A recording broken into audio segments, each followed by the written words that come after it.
Hello and welcome to episode 9 of the Knitting Pickle Podcast. My name is Laura and I'm a knitter and I live in the Midlands in the UK.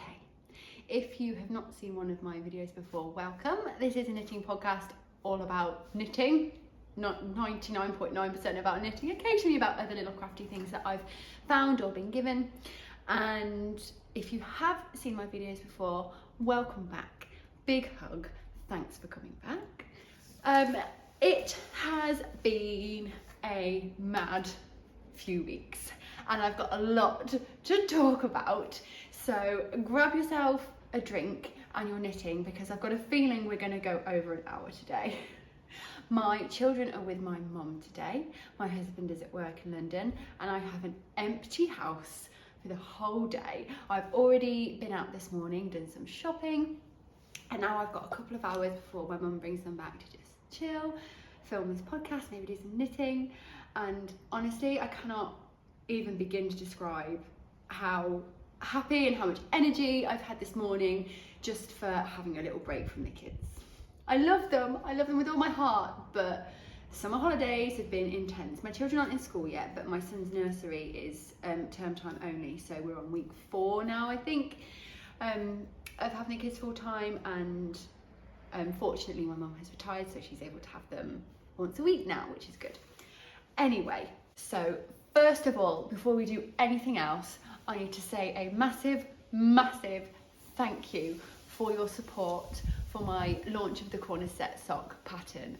I was so completely terrified and scared and nervous, and I clicked live on the video and the pattern at about midnight and then went to bed and thought, well, you know, there might be a few people in America who might have bought it overnight.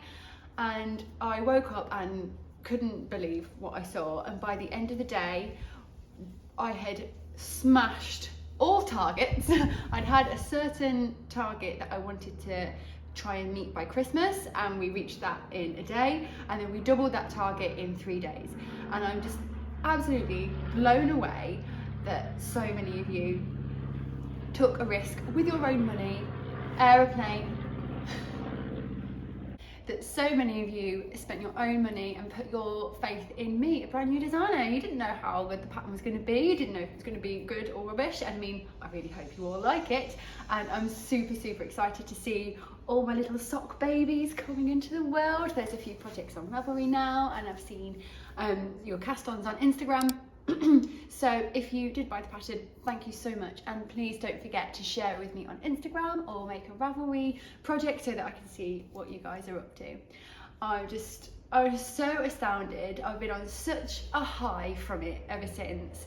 I've been a tractor.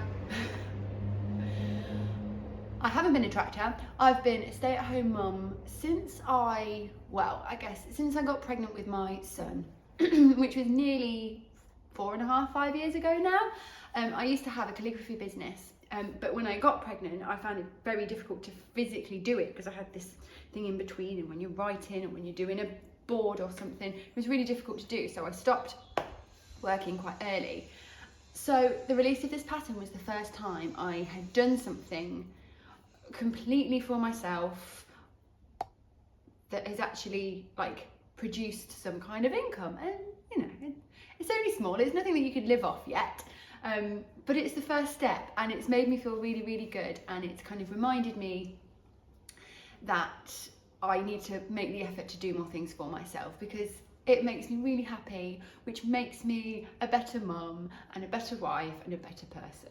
So before I cry, I'm going to move on from that, and we should start with what I am wearing. You may have seen this guy before. I talked about it in episode 3 maybe, and it is the Friday Slipover by Petite Knit. I'm sure you've seen it before. It's a really popular pattern. There's a t-shirt and a jumper version and a kids version.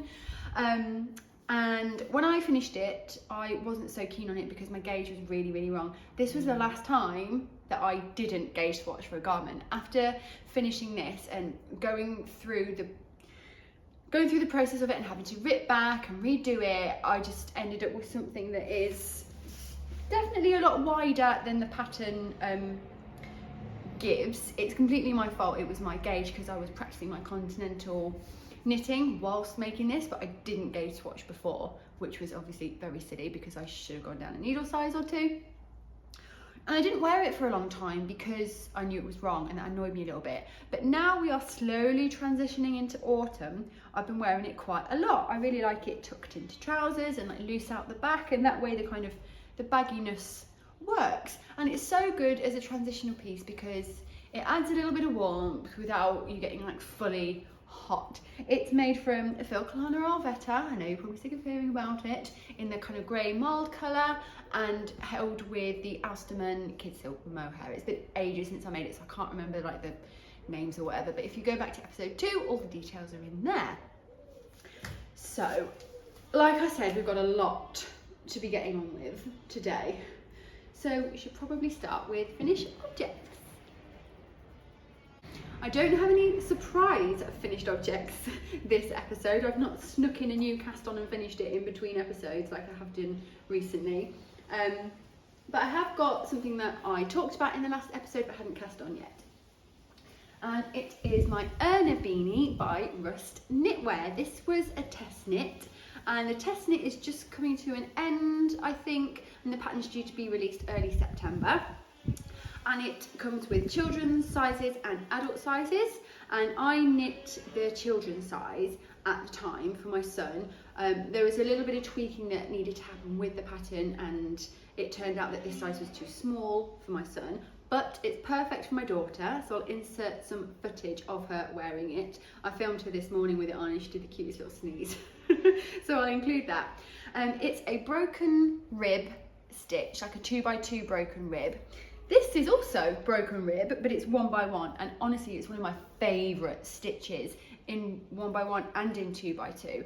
And I'm definitely going to be knitting more of these hats, and I would like to knit another garment in this stitch as well, but I haven't quite decided what I want to do yet. There's obviously the Friday pullover by Petite Knit, and there's also one by Favourite Things Knitwear, but I can't remember which number it is, which I also really like the look of, so I'll have to decide. But back to the hat. This ended up fitting my daughter, which is fine because I wanted to make her a hat anyway. She starts nursery in September, and they're going to be, my son and daughter are going to be in the same group at nursery because the nursery they go to, it doesn't have age classes, it's all the kids all in one, and it's also an outdoor nursery. They've got a forest school, and even in the winter they spend most of their time outside. So wrapping up worn is essential. So this is Filcolana Alvetta held double, which is what the pattern suggests, and I was really surprised at the fabric it creates. Obviously, if you've been watching any of my videos, you'll know that I love that yarn. I think it's versatile, it's affordable, colours are amazing, the colour range is huge, but I'd never thought to hold it double before, and it creates a really lovely kind of squishy fabric, but without being too woolly. And obviously because it's got nylon in it, that makes it really sturdy, so really good for a kid's hat. It gets pulled off, chucked on the floor, dropped in puddles. I should be able to wash it quite easily. And the colour of this one is called Chalk Orange. My son chose this colour originally, but obviously this doesn't fit him, so I think he said, what colour do you want for your next hat, Jeff? And he went, indigo. So that's going to be fun, finding an indigo yarn that he likes.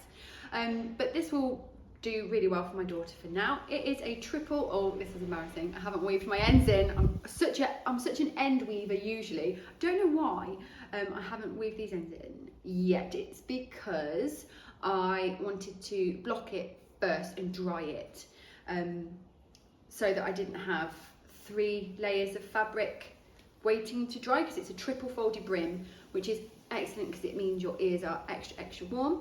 But once you folded the brim, you're supposed to sew each edge down so that it doesn't unfold.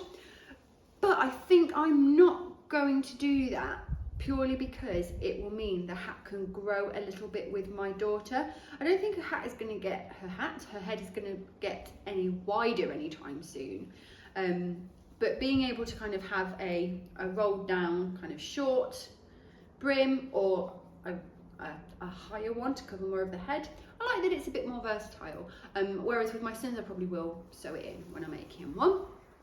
So that's the Erna Beanie by Rust Knitwear. If you pop over to her Instagram, you'll be able to find out when it's been released.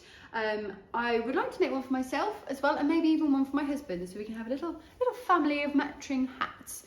But honestly, I'm not really a hat person. In the winter, I prefer to wear like a headband so that I can put my hair up but then still keep my ears warm. Something about having my hair down and then a hat over my hair, which I don't really like. It kind of like makes my hair frizzy and stuff, though maybe that's because I usually buy shop bought hats and man-made yarn and all that kind of statickiness. Maybe if I make myself a wool hat, that won't be a problem.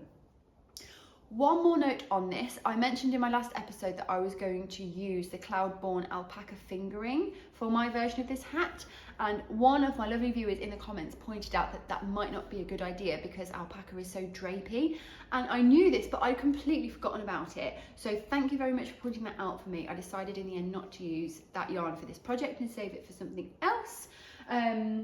And I'll probably make mine from Arvetta or maybe 100% wool or something like that, because I don't mind the itch, but the kids might. Anyway, moving on. My first finished object is something I showed you in the last episode, but I'd kind of done a trial sock, but I wasn't so happy about it, and I'd cast on I'd done maybe this much of this one. But it is my latest sock pattern. It's called the Lovely Anna sock, named after my dear friend, and we'll have more about her later on. And I finished my first shorty pair, and this is in the Cloudborn Highland Twist sock yarn, which I got from Lovecrafts, and it's the first time I'd used it, and I really, really like it. It's a heavier fingering for sure. It's definitely heavier than Arvetta, which I'll talk about in a minute. But it creates a really nice kind of spongy fabric without being heavy, and because it's high twist, the stitch definition is really, really nice. And in this sock, which has 1x1 colour work, that stitch definition, like it's really good for this project.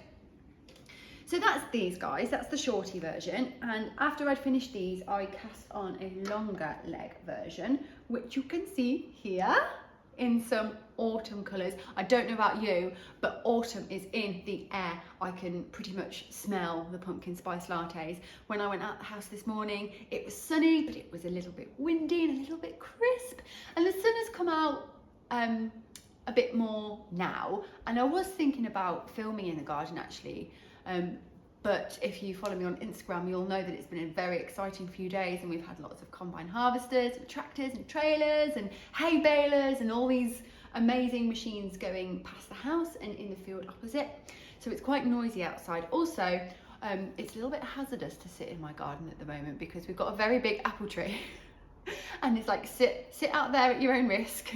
You might get an apple on your head. So, oh god, that was a massive tangent. Autumn coloured socks. For this pair, I used, the green is the Filcolon Arvetta in Hunter Green, which is what I used for some of my corner sets. The yellow is a Mystery Stash. I don't think it's a sock yarn. It might be a sock yarn actually. It's quite hard to break, which suggests there's nylon in it or polyamide or something, but I think I got it from Hobbycraft. And the orange is the Hedgehog Fibres sock yarn, which I used for my Knitting Traditions cable socks.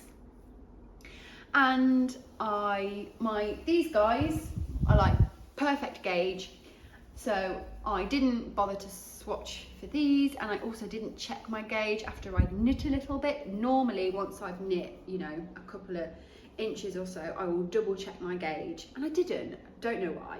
And these are a little bit too small for me. So the Arvetta and the Hedgehog Fibres is definitely a thinner yarn, so I should have really gone up a needle size, but it doesn't matter because when I finish these, I haven't quite finished them, so I guess this is a whip and a finished object. I haven't quite finished the second sock, but I thought I'd show it you because you can see the heel method, which I'll talk about in a minute.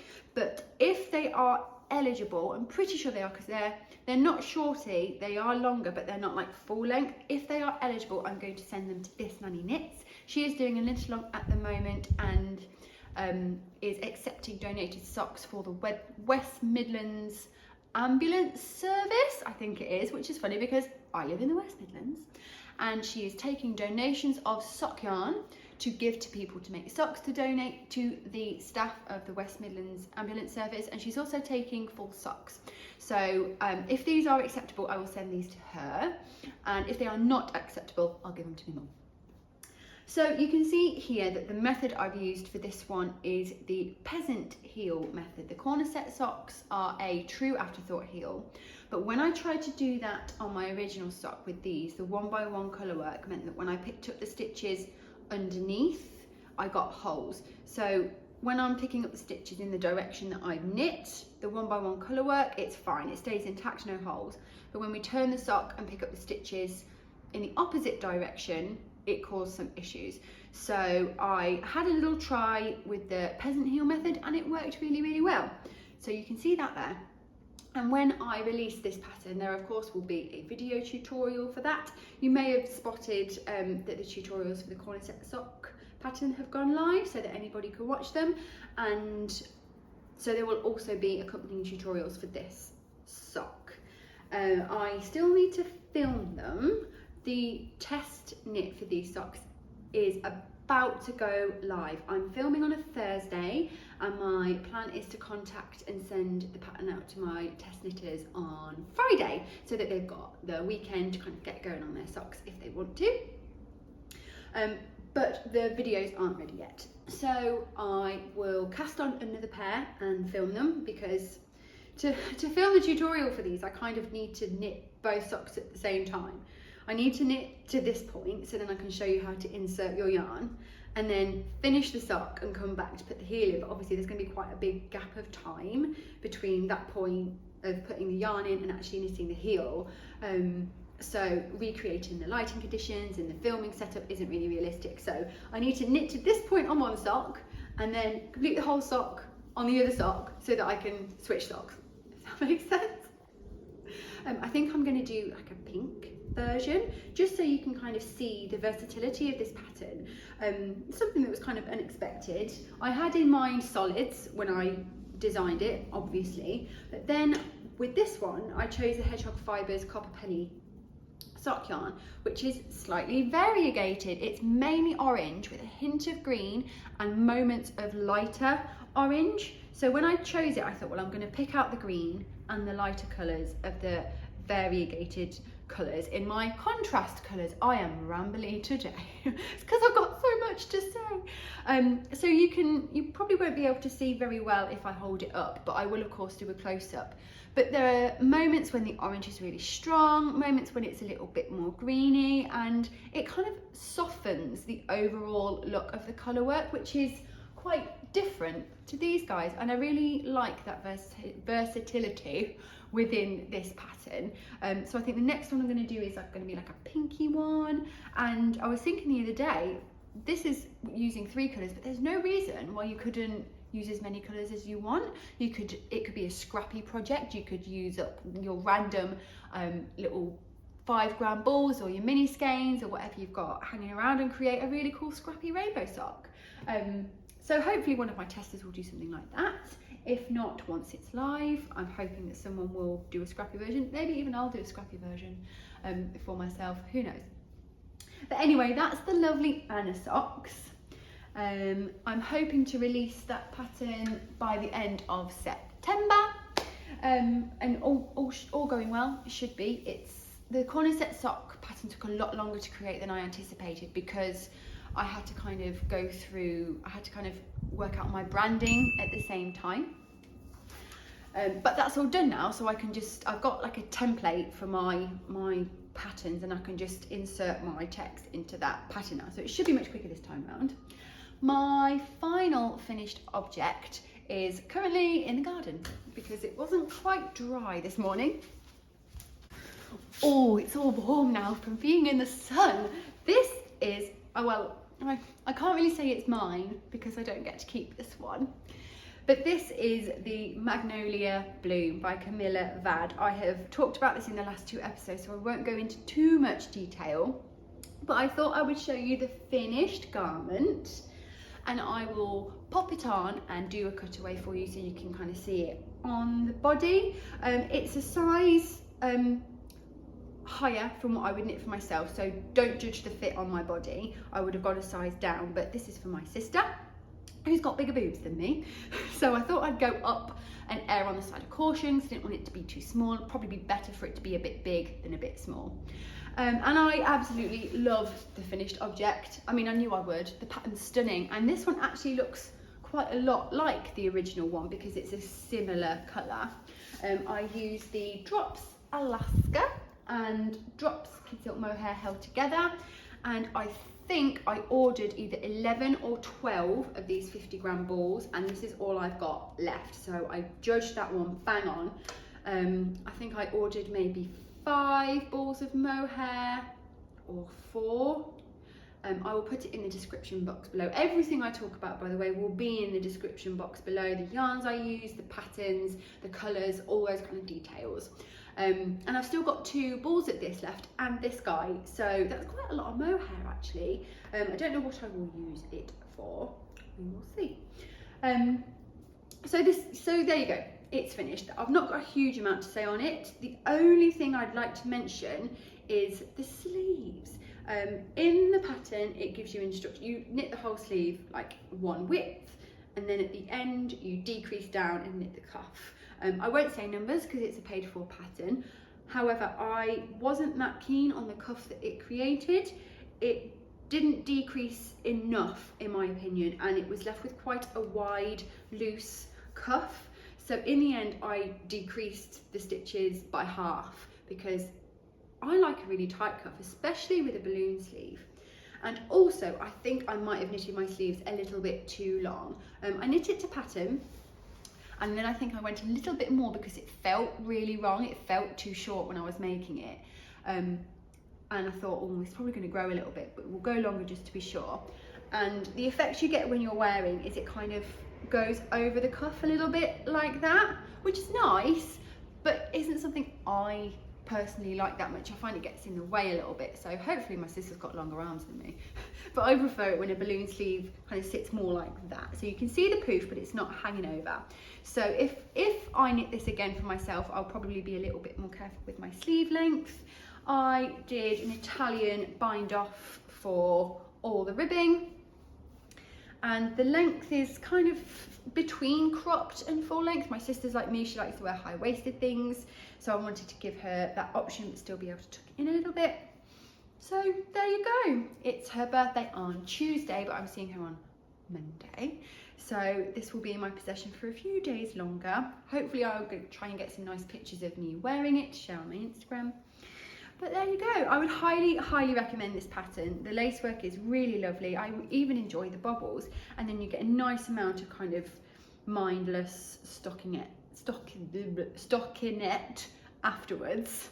The one thing that kind of stops me immediately casting one on for myself, and this is a personal thing, it's nothing to do with the pattern, but I have found that I knit this on size 7mm needles, which is what's suggested, and I got gauged quite easily, but I find 7mm needles and even 6mm needles quite clunky in my hands.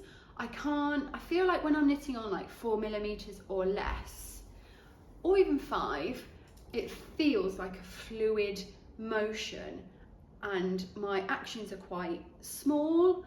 I kind of flick, I don't wrap, so I can knit fast, and it's the same with my Continental. But when I'm using that bigger needle, I feel like I have to hold them more, and kind of the action is coming kind of like this rather than my usual like this. I'm sure you know what I mean by this. And it's fine, and it's worth it because the finished garment is so lovely, but it's not something I want to do all the time. I was chatting to somebody on Instagram this morning about this and how it's good to switch it up a little bit. It's good for your hands to work on different size needles, and if I do a lot of smaller projects, it's good to have a break from that and do a bigger project, so I'm using different muscles in my hands. But I will say I definitely think I'm more of a smaller needle person, which I didn't think I would be, to be honest, because I'm all about getting it done quick, and large needles and large yarn means you get it done quicker because there's less knitting for the size. Anyway, I'm going to pop this up here so that you can let's put it like that so that you can continue to enjoy looking at it as we carry on. Oh, coffee break. Those are all my finished objects. I believe that was 4, 1, 2, 3, well yeah, 2 socks and a hat and a jumper. Next we are on to whips. I have 4 whips currently. Yesterday it was 6 whips, but I finished that and I suppose no, that's technically I've still got 5. But I feel like I've got 4 active whips that I'm kind of working on regularly. One that I'm probably going to put aside for a little while, but I'll show you that first. And it is another sock. It's my own design, and this has kind of gone through a bit of a evolution since I first started it. I will talk about the yarn first. This is the Biff Sugar sock yarn in the shade Dahlia, and oh my lord, it's the most perfect pink. Normally if I get a skein of hand-dyed, I'll film it when it's still skeined up to show you, but I forgot because I was so excited to cake it up and use it. But I'll show you a cutaway of the yarn. It's basically just your dreamiest dusky pink, and it's got hints of kind of brown and beige and lighter pinks and darker pinks, and I just love it. It's got a really even, from what I can tell so far, it's got a really even colour distribution. And I mean, I'd even consider using this in like a really fine, light, loose sweater, maybe even, I don't know. It's the alternating skeins, I'm just, no. But we'll talk more about that later on. I have some exciting news. But anyway, this is a sock, kind of, so far. And when I first bought this yarn, it was for a different design that I had in my mind. It was an idea I had when I was in Devon at my in-laws, which is where I filmed the last episode. And I did a little swatch whilst I was there, but I did the swatch in the John Arbon sock yarn that I had to hand. And the pattern kind of got a little bit lost, so I thought, I need a sock yarn that's like the Hedgehog Fibres one, merino, smooth, silky, so that the cables can really pop out like they did in the Knitting Tradition sock. So that's why I bought this. And before I cast it on, I bought this book, which I know I don't have to tell you about because everybody has seen the 52 Weeks of Socks by Lane, don't know. And the paperback version has just been released in the UK, and I pre-ordered this ages ago and it arrived the other day. However, I had done this little swatch. You're probably not going to be able to see easily from this, so I will do a cutaway with a close-up. But it's a really simple cable pattern with kind of, I don't think they're technically travelling stitches, but it's basically a wibbly wobbly line that creates like a circle, and then it goes in, and then a circle, and it goes in, and inside those circles I've done little bobbles. And I liked it because it reminded me a little bit of boobs. And I love to talk about boobs. I'm a big advocate for breastfeeding, for extended breastfeeding, so boobs feature quite heavily in my life. And I think about my boobs now like I think about my arms or my legs. They're like just a thing. And I like that this reminded me of boobs. I don't know why that's so funny. But then I was looking through this book and I stumbled across a pattern, and I'm not going to be able to find it now, am I? And basically someone has beat me to it. Ah, here it is. And it is the Canerva socks by Rachel Coopy, and I'll show you a picture of the sock. I won't show you the information obviously because it's a paid for pattern, and it's basically a very, very similar stitch. Her sock is quite a bit more intricate than what I had in mind, and she doesn't actually have bubbles. It's increases and decreases to create the little circle in between the cables. But it's just extremely similar to what I had come up with. So even though they're kind of a little bit different, I didn't think it was a good idea to continue with that idea because it's so similar.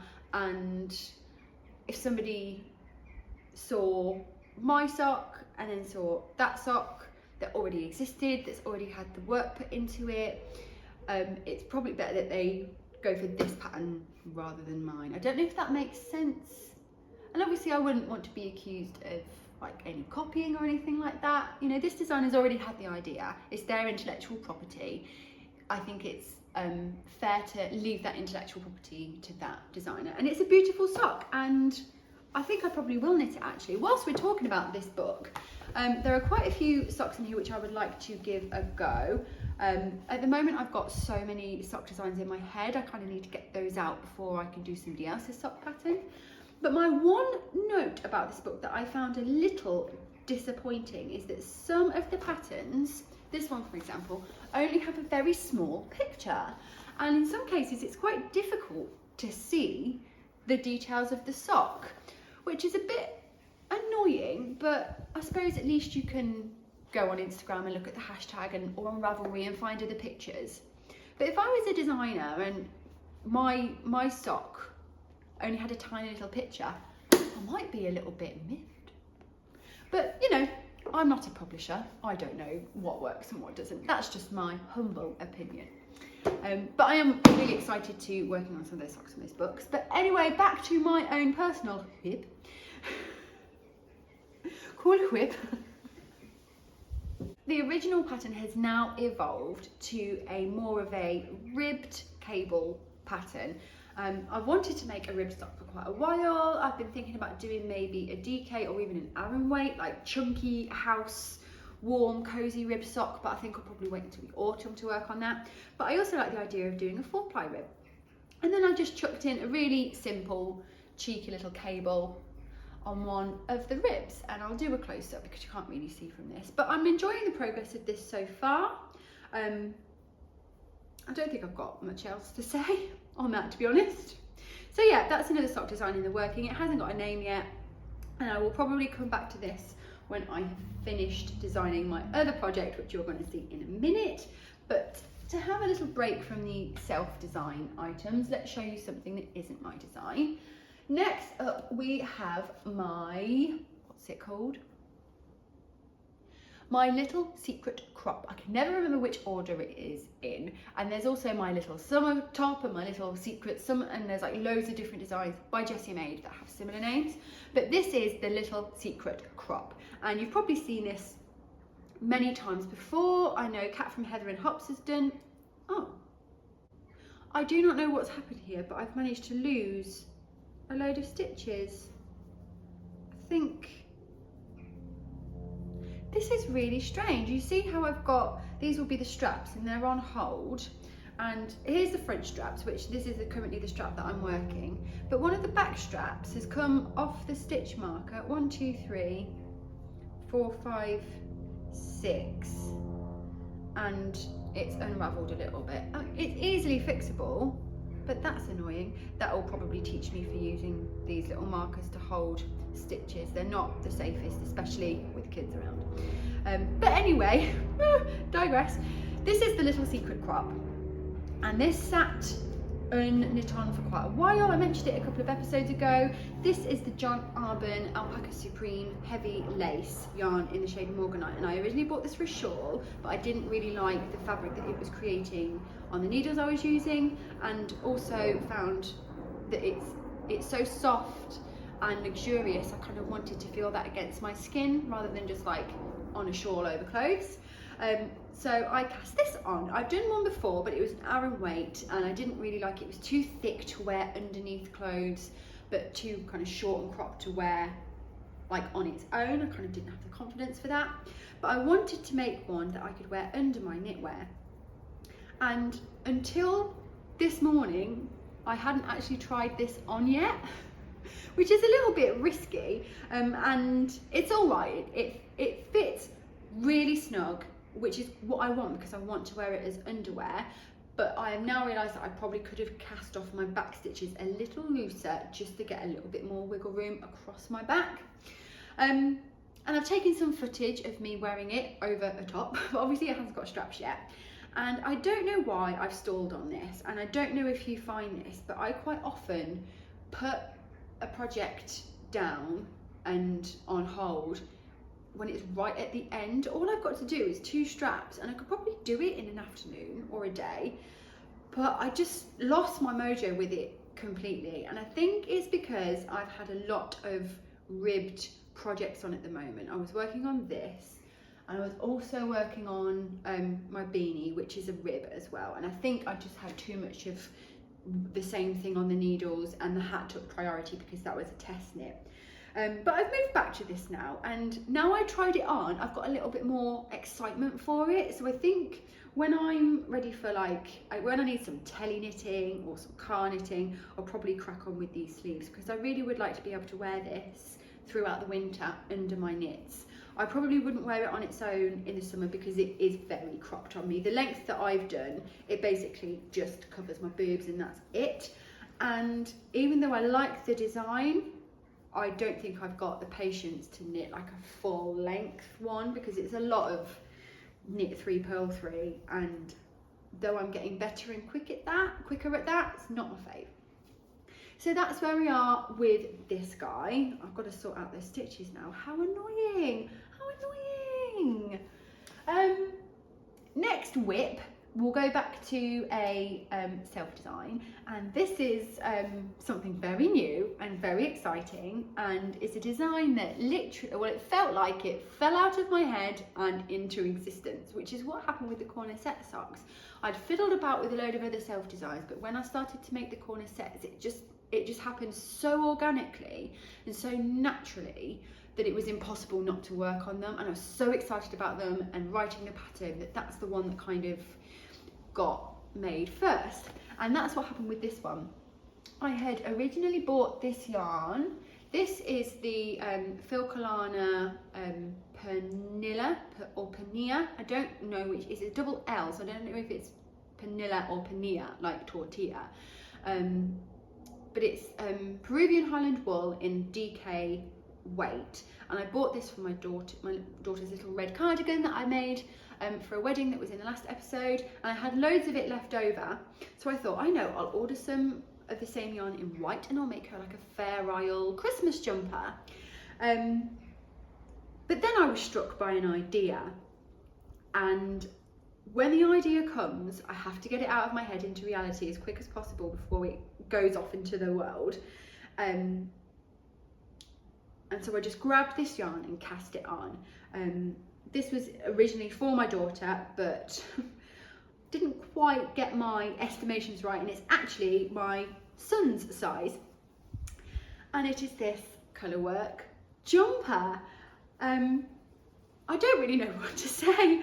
I absolutely love it. I don't know where the idea came from. I just suddenly thought, how nice would it be to have 1x1 stripes that kind of fan out, and I didn't have a clear plan in my mind. I just cast it on, did it, and kind of noted what I was doing as I went along, and ended up with this yoke, and I absolutely love it. I love how unisex it is. I love that it could look really different in different yarns. If your solid colour was variegated maybe, or you had a speckle maybe, but I mean, I tend to lean towards the solids anyway. But this fell out of my brain a couple of days ago. I cast it on and I did the yoke in one go. I think I started at about 6 o'clock in the evening and I was still knitting at 2 o'clock in the morning. I just couldn't put it down. But that got the yoke done and I've moved on to the body. And I spent all of last evening writing up the pattern and grading it for the first time. I've never done proper grading before. I've always been really intimidated by the maths, and I've always told myself that I'm not good at maths and I struggle with numbers, but I don't know if that's true.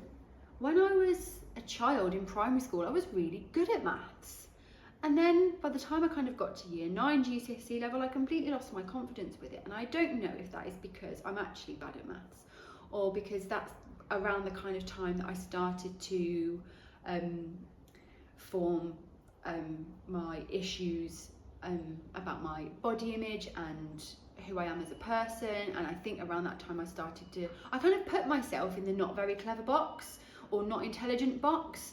And I don't know if that's true. I actually think I might be reasonably intelligent. And I realised this, or I found this when I was started to work on the grading of this. At first, I was a little bit unsure of what I was doing, but once I'd figured out how to do it, it came quite naturally to me.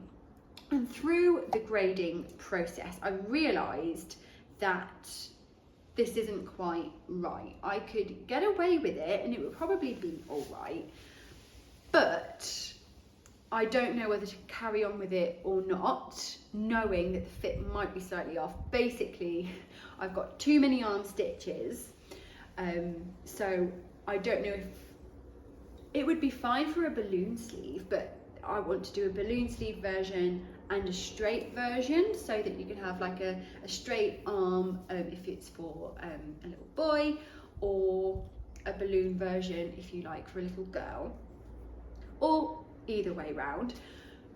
But I've got a feeling if I carry on with this, I'm going to have too many arm stitches here and it's going to be kind of too bulky. It might look a little bit odd.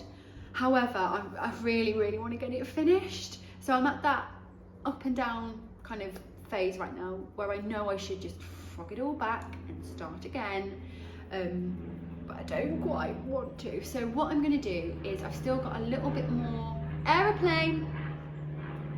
I've still got a little bit more work to do writing the pattern for the yoke increases and then the arm and body separation. So I think once I finish that, I'll decide whether to start again or not, because ultimately I want a garment that's going to fit my son and my daughter. So maybe what I'll do is I will scrap this one and knit it again, but in my daughter's size, and then make one for my son in a different colour, because he doesn't really wear much red. Red really suits my daughter, but Jeff tends to wear more kind of well, I put him in more earthy tones. They tend to suit him more. He wears a lot of brown, a lot of green. So maybe I'll do a green version for him. And then actually they might be quite nice for Christmas, even though they aren't traditionally Christmassy. This has a preliminary name. I don't want to say it out loud yet. Because I'm not sure if it's what I'm going to go with or not. The name itself kind of links to the colour of this, and I don't want to name a pattern after a colour because obviously it can be knit in any colours, but I've already started thinking of it as this name. So if you can think of a name for this, let me know in the comments. That's what I did for the corny set socks, and it was named by one of my viewers, and I loved that because it made me feel like specially connected to you. And if you do suggest a name that I like for this and I choose that name, obviously you will get a copy of the pattern when it's finished. And I really do think this is going to get to the finishing stage because I'm absolutely loving working on it.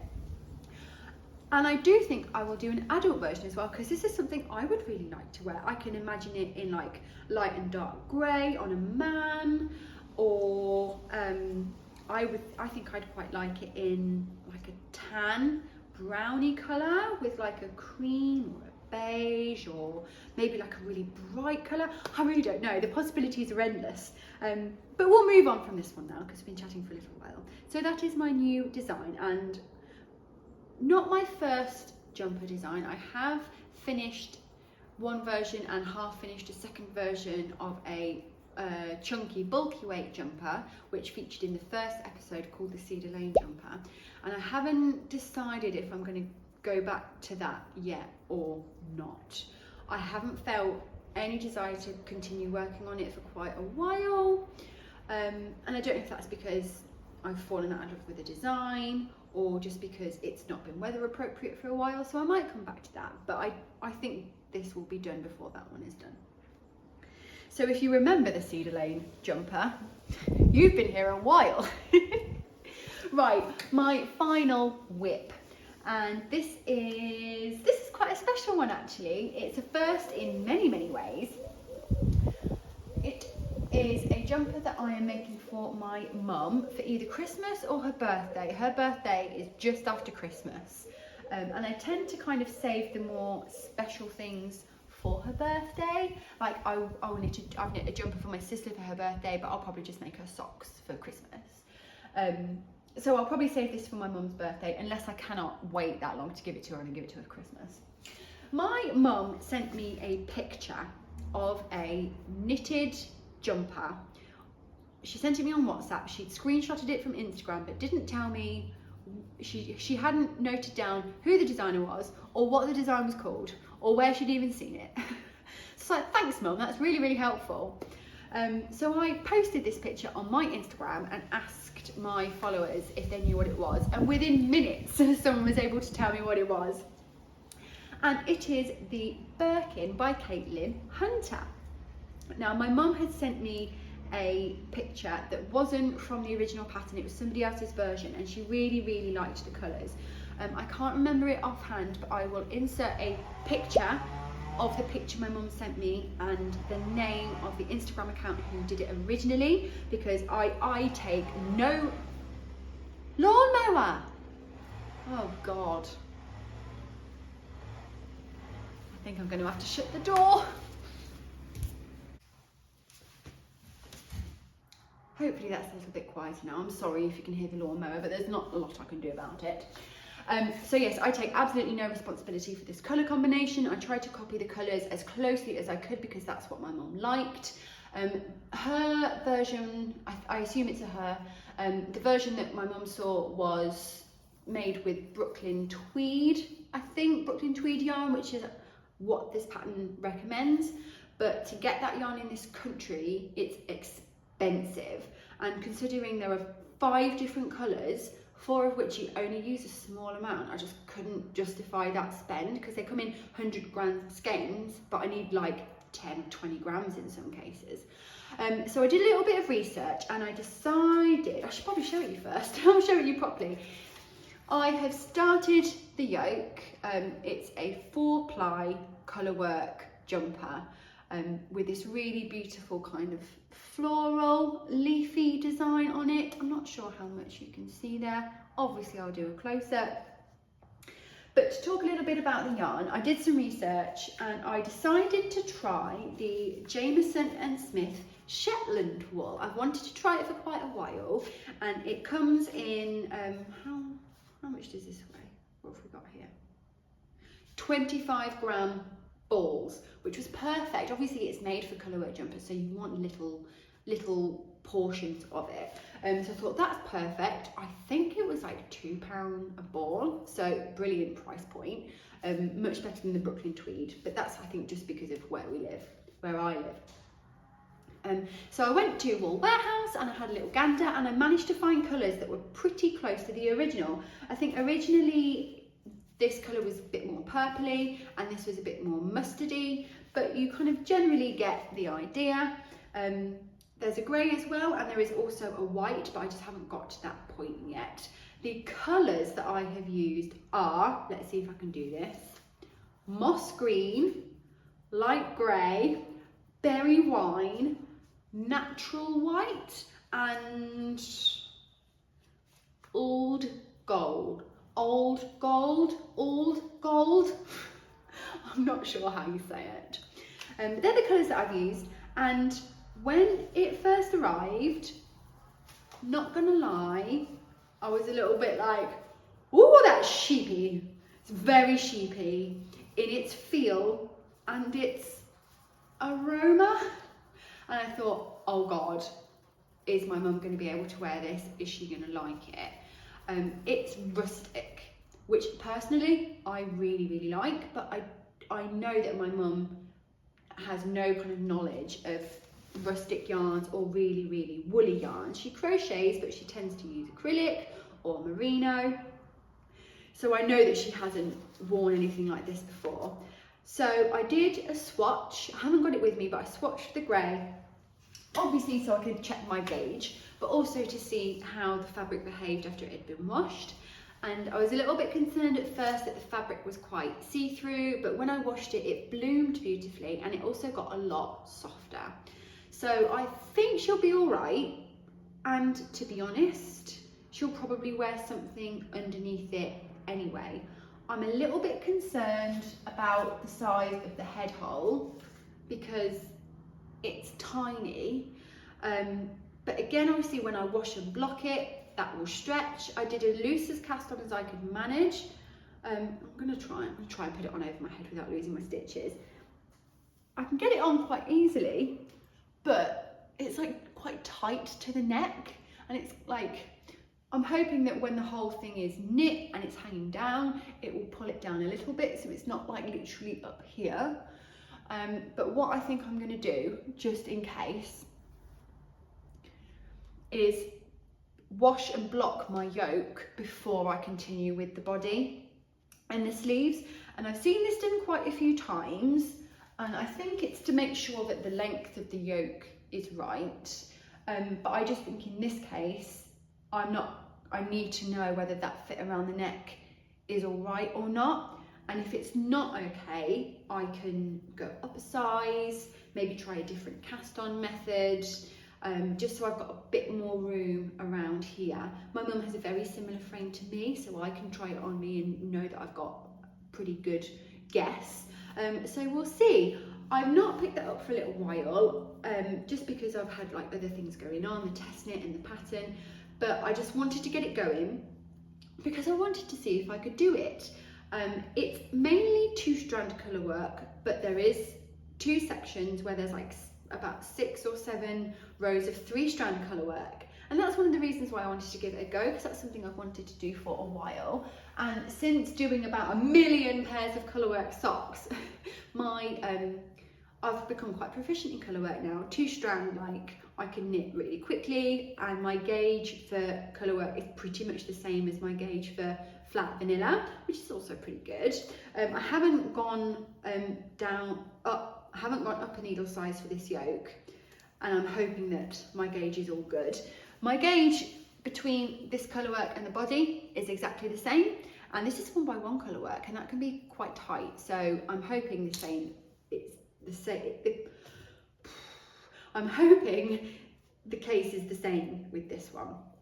So I think once I've got a bit more once I've cast off a few things, I'll probably come back to this because I've got a lot of time to do it. And I'll finish the yoke and kind of see whether I need to start again or move on from there.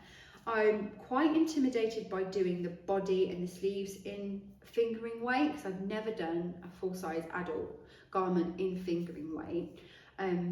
But as I was discussing earlier with the big needles, smaller needles feel a lot more natural, and I can get into a much better rhythm. And when it comes to like the stockinette, I can bosh out an arm or a body quite quickly in DK weight. So I'm hoping it's the same for this. I need to get the yoke and that bit done and sorted quickly so that I've then got months and months and months to work on the rest, because it's probably going to be a car knitting, tele knitting project from that point on. Another point, the original pattern for the body, it instructs you to increase your needle size as you go, so you get like an A-line body. I don't think I'll be doing that because it's not really my mum's style. I'll probably just do a straight body, full length body. My mum isn't really into the whole cropped thing.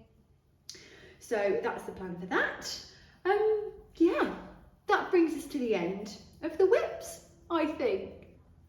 Now, I do have some acquisitions this week, and some very special acquisitions.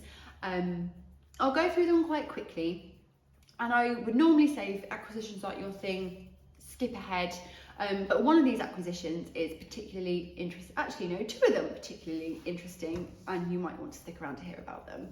If not, skip ahead to the Knitty Chat in the next section. As always, there'll be timestamps along the bottom so you can pick which section you'd like to watch. All these yarns that I'm about to talk about have been given to me. One of them is a personal gift, and the others, one of them is I was asked to talk to you guys about it, and one of them was also a personal gift, but I'm gonna add the kind of paid promotion sticker thing anyway, just to be fully transparent so that you know I didn't pay for these yarns, and even though I'm talking about them to you, I wasn't necessarily asked to. But I wouldn't talk to you guys about anything that I didn't think you'd want to know about anyway, or that I didn't really like myself anyway. And funnily enough, I've found myself getting a few offers now of can I send you this and you talk about it, that kind of thing. And I've actually said no to quite a few things. If it doesn't feel like a natural fit, or if it's not something that I'm genuinely interested in, then I'm not going to waste your guys' time with that. So moving on from that little bit of admin, the first thing I want to show you is some exciting sock yarn. As I mentioned before, my latest sock pattern is called the Lovely Anna Socks, named after my knitting bestie Anna, and the weekend just gone, we finally got to meet up. It's been maybe over 18 months since we've seen each other. Our husbands went to school together and were childhood friends. And then obviously me and Anna got to know each other. She's got 2 little boys who are a bit older than my kids. And she made my son a knitted jumper and blanket just after he was born. Or was it crochet? I think the blanket might have been crocheted and the jumper was definitely knitted. And I remember looking at it and seeing a knitted garment for the first time and thinking, oh my look, like my mind was completely blown that she'd made that, and it's definitely where my interest in knitting was first peaked. I didn't end up picking up any needles until about 1.5 years later, but she definitely lit the fire. And she's the only person in real life who I know that knits and that loves knitting as much as I do. So they were finally able to come round at the weekend. My husband and her husband were off talking about cars and God knows what, and all the kids were playing together, and me and Anna sat and talked about knitting for 4 hours, pretty much on and off. She'd bought a load of her projects, I showed her mine, and it felt like 2 minutes. It was just the best afternoon ever. And she ever so kindly bought me a little present for me. Obviously, like, this is just a gift, it isn't her project or anything like that, so there's no kind of promotion here whatsoever. But she bought me the Wool and the Gang magic sock yarn. I had mentioned ages ago, and I can't believe she remembered that I wanted to give these a go. And if you haven't seen these before, it's like self-striping yarn, but next level. I think this one, you can't really see in the balls, but this one makes, I think, like a leopard print sock. And I don't know if this makes leopard print too or something else. I'm not too sure. I haven't looked at it yet. But basically, you've got to get your gauge bang on, and it creates a really awesome pattern on your sock. And I think even if your gauge isn't quite on, it'll still look nice. But if you want that really sharp leopard print, you've got to be really good with your gauge. So I'm really, really intrigued about these and looking forward to giving them a go. The gauge is 30 stitches wide. Now, my sock gauge, when, for example, these guys are on 2.5mm needles and they are 32 stitches per 10 centimetre, and my cable socks were on 2.25s and they were 34 stitches. So to get 30 stitches, I estimate I'm going to have to go up to a 2.75 needle. So I'm a bit like, I'm not sure what kind of sock that will create, whether it will be loose or not. So it's definitely going to be some trial and error. I don't really know how I'm going to swatch for it, because obviously, like, this is the cuff, I think, and then you get the body, and then I don't really know how it works, if I'm honest. I need to look at the pattern. But I don't know if you can actually swatch. I think I've just got to cast on and knit, and then knit a little bit of leg, and then check my gauge at that point. So I think I'm going to save these for when I've got my sock designs out of my head and I need a little bit of a break from the designing, because I've never done anything like this before, so I'm looking forward to doing that. So thank you, Anna, so much for your very, very generous gift. I can see myself working on these in the winter, I think. And next I'm going to move on to this little guy. I was contacted when I mentioned on my previous giveaway if anybody wanted to donate to the giveaway. I was contacted by, oh my gosh, what's her name? Sarah, I think it's Sarah. Anyway, I was contacted by Knitty Bee Yarn, asked if I would like a skein of her yarn for you guys. And of course I said, yes. If I can acquire some lovely yarn that I can then pass on, of course I'm going to do that. And she asked me what I'd like, and I said I'd like 4-ply, please. This is a 100% superwash merino, hand dyed, of course, and the colour is called Buddleia, which is fitting because that's one of my favourite flowers. And she has also offered a discount code for you guys, but I'm going to talk about that more in a minute. But just to show you quickly, it's a speckled, variegated green, blue, purpley loveliness. I think this would be really nice, kind of in a colour work, maybe. I think it's an Andrea Mowry pattern, and I think it's called like Faded Pink or something like that.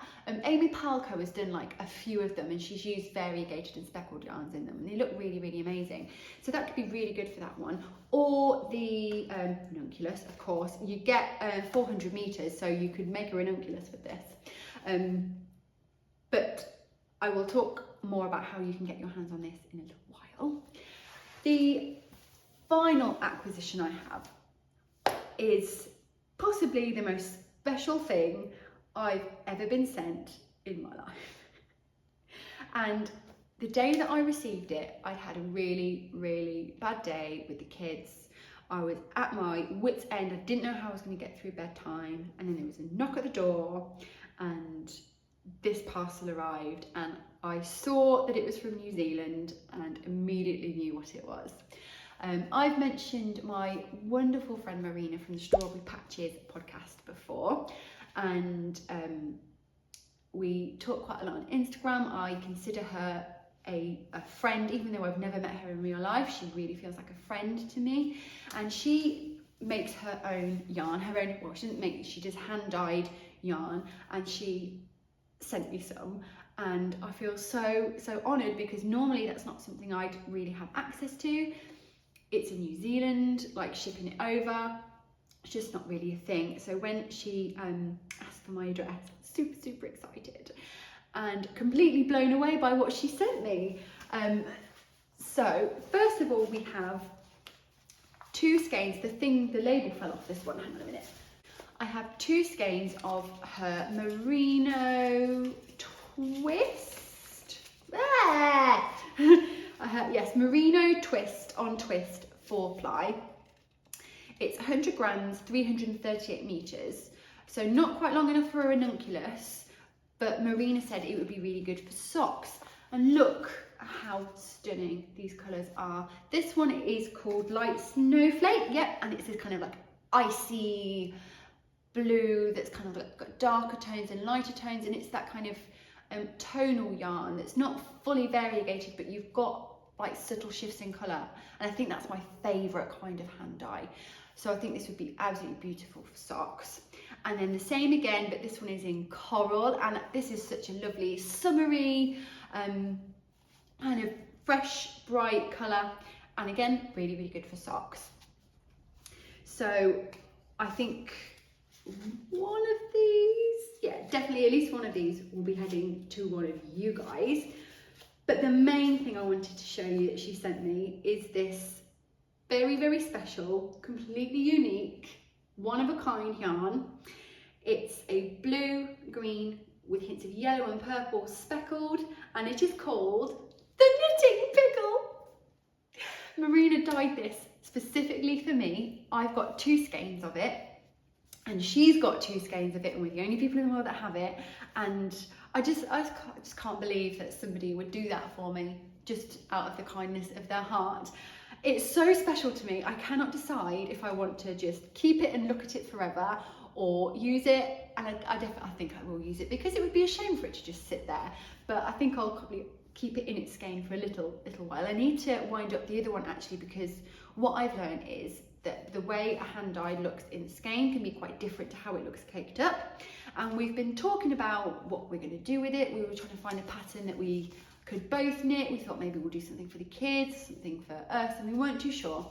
And I eventually came to the conclusion that this would be really good for an elf mail sweater. I don't know if you've seen the elf mail before.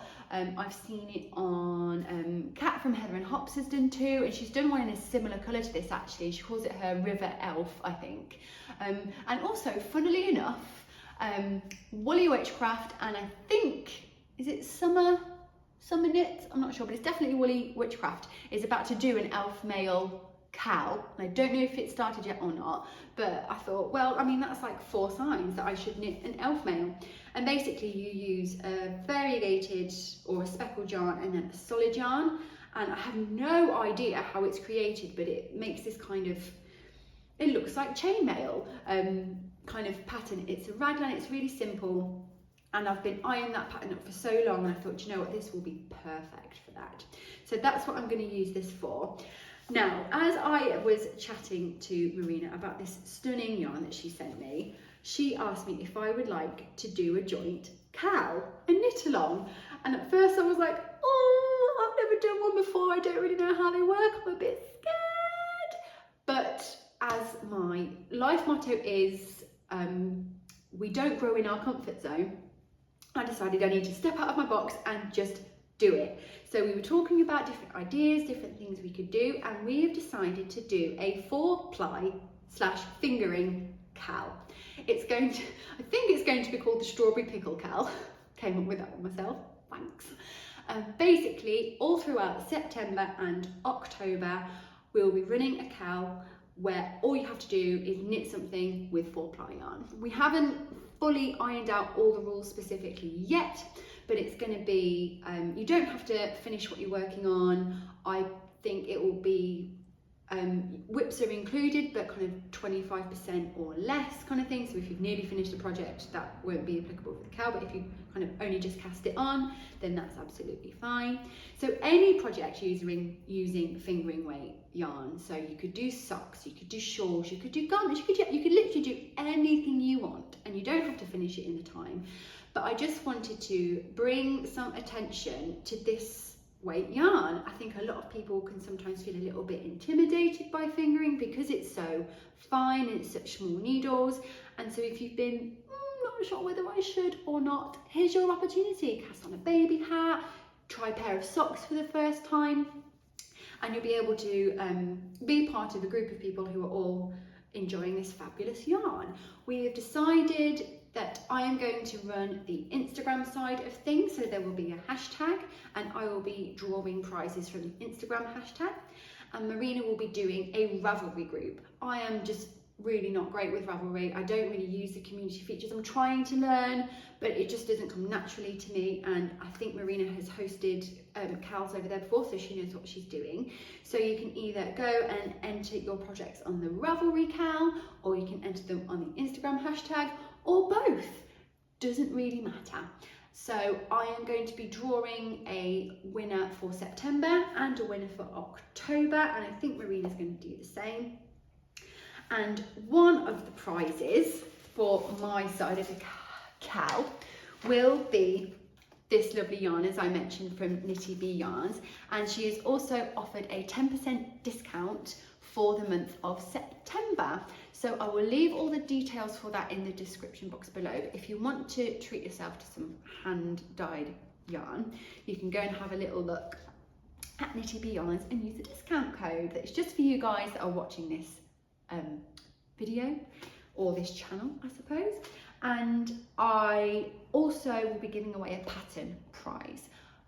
When I did the previous giveaway, Stitch Love Create got in touch with me, and I'm really sorry, I forgot to write down your name. It's been a little while since we spoke, but she very kindly donated 3 patterns. So I think I'm going to give away all 3 patterns as one prize. And she's got some lovely designs. She ever so kindly sent me her carousel, socks and hat pattern, and they are a 4-ply project. So you can go and have a little look at those and potentially win one of those patterns, or 3 of those patterns, who knows. So there will be a physical prize, there will be a digital prize for September, and then for October, I don't quite know yet. Actually, that's the thing. For the October prize, I'm going to give away one of these guys. I'll probably let you choose. You can either have the blue or the coral, and that's your physical prize for October.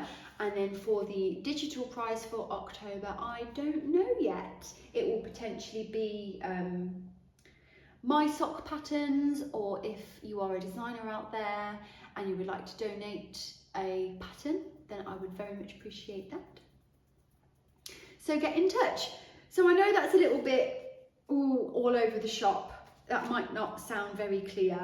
I haven't done this kind of thing something before, but it's happening. We are doing a KAL, the Strawberry Pickle KAL.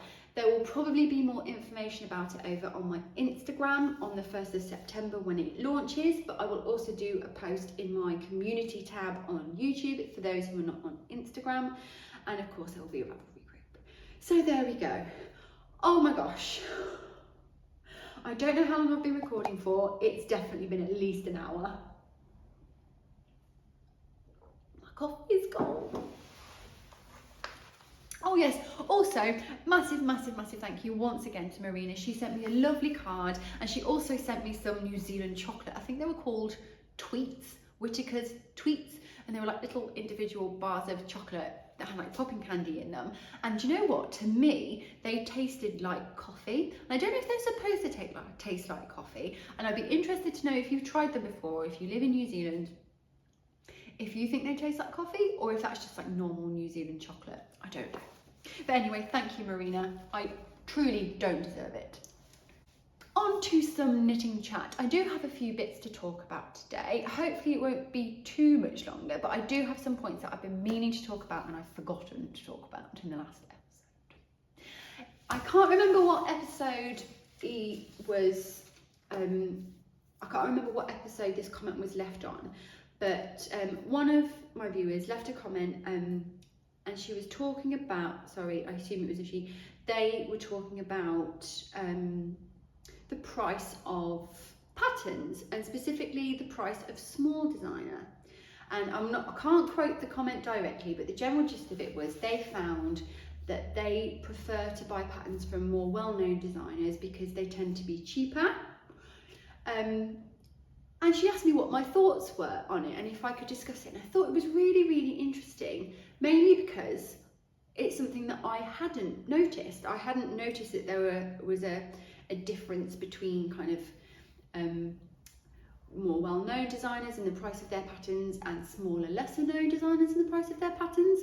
So it'd be really interesting to know if this is something you have noticed as well. And something I wanted to talk about when it comes to pricing patterns, because obviously I've had to do quite a bit of research on this recently when it came to pricing my corner set socks.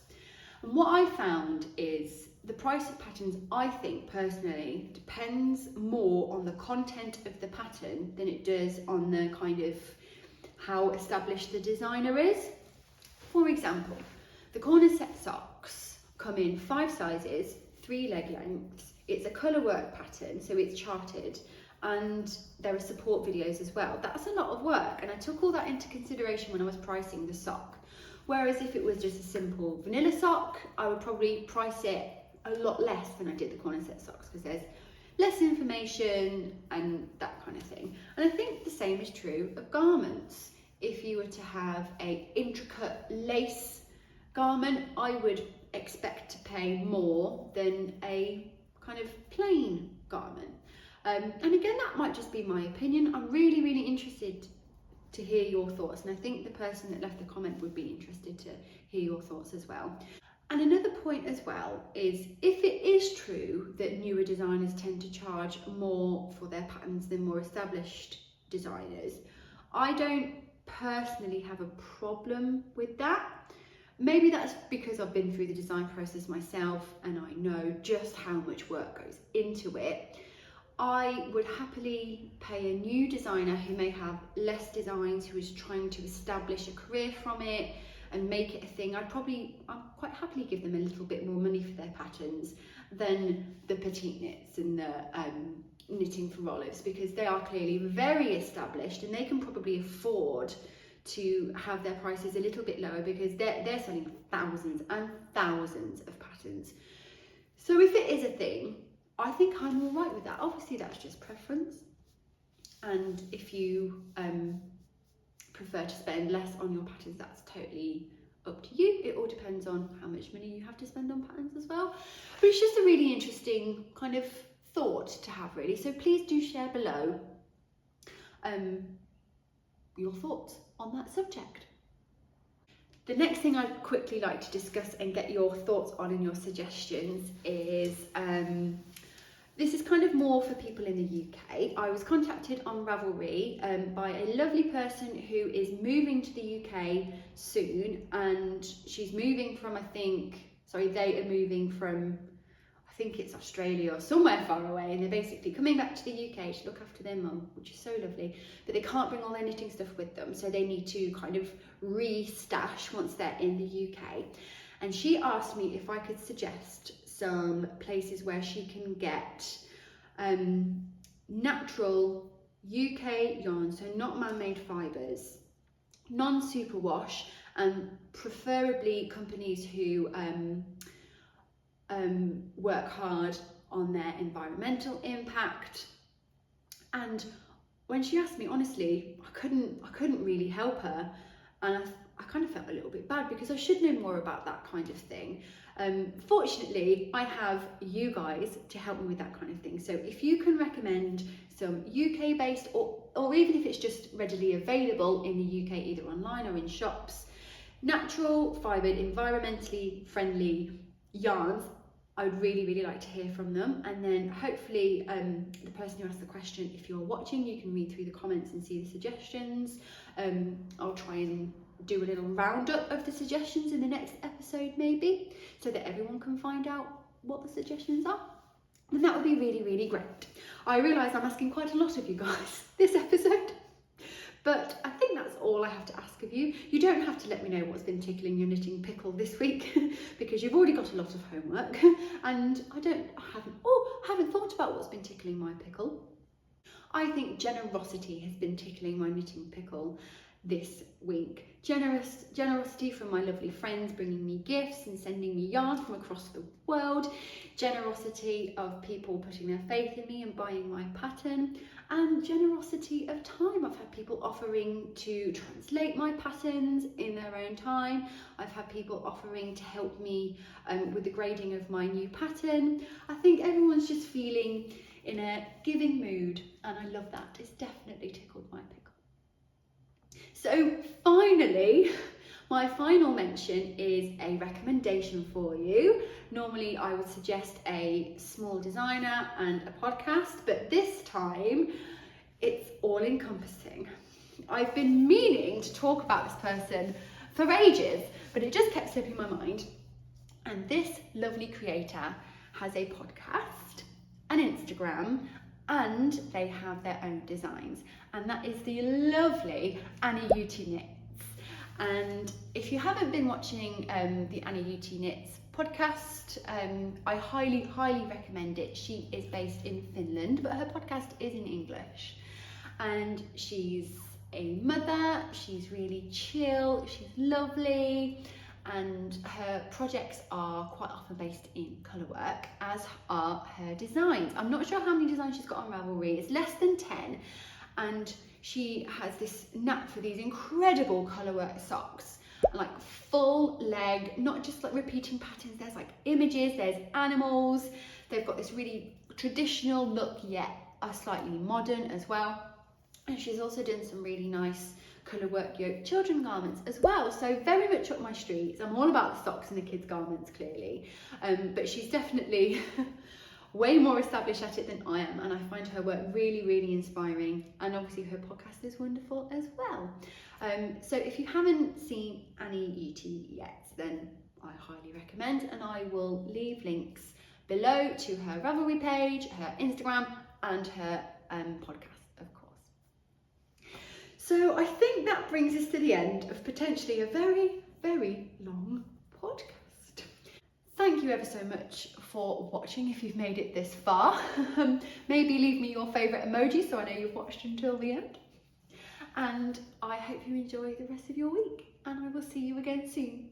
Thank you. Bye.